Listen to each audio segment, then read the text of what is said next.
Hello guys, so natapos agad ang yung work namin maaga kasi power outage. Lakas kasi ng ano yung thunder ba, kaya nagka-power outage now. Wala kaming work now, pauwi na kami, maaga kami natapos. Tingnan nyo dito, walang ilaw dito talaga. At dito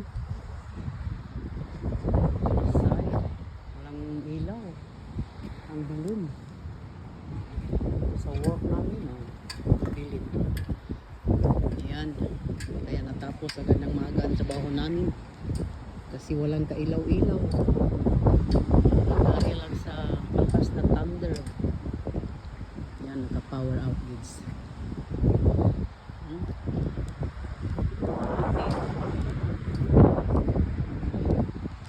Run out.